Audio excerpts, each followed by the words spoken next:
Okay, step number one out of all of the things that we need to be paying attention to within the market movements.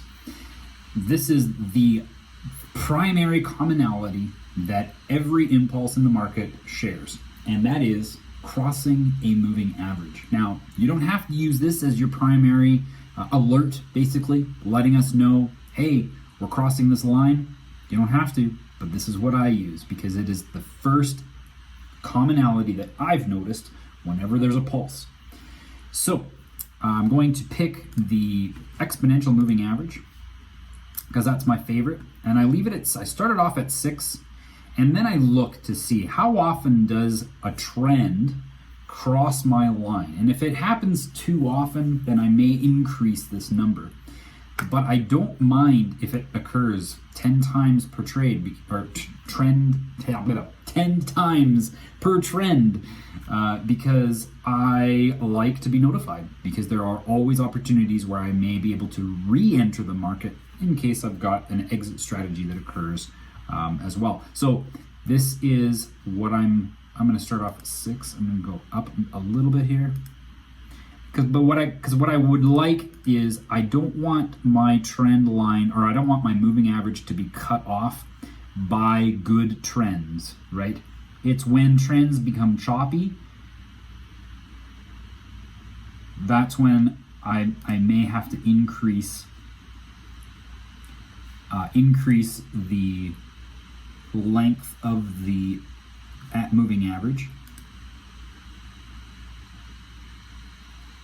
I think that's pretty good. That's pretty good there.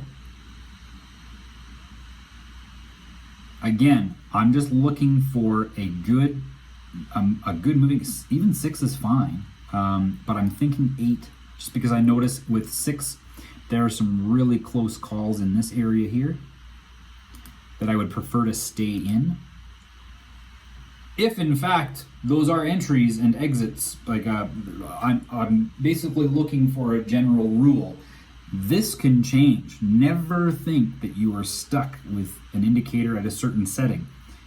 Make sure that you're adapting to what the market is doing. But this is the commonality. When a market moves a certain direction, it's going to have to cross a moving average somewhere.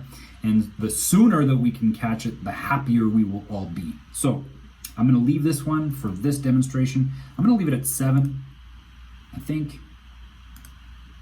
I'm going to leave it at 7. So I'm noticing that I'm able to get a little bit closer to the tops and bottoms with 7 without cutting off too many times. Yep, that's it right there, because I don't want to get cut off here. Maybe I do. Yeah, actually, 6 is going to be good. So I'm going to leave it at 6. And that is the very first component of our trading strategy that I've noticed is common with every single trend. So thank you very much, and we'll move on to the next one.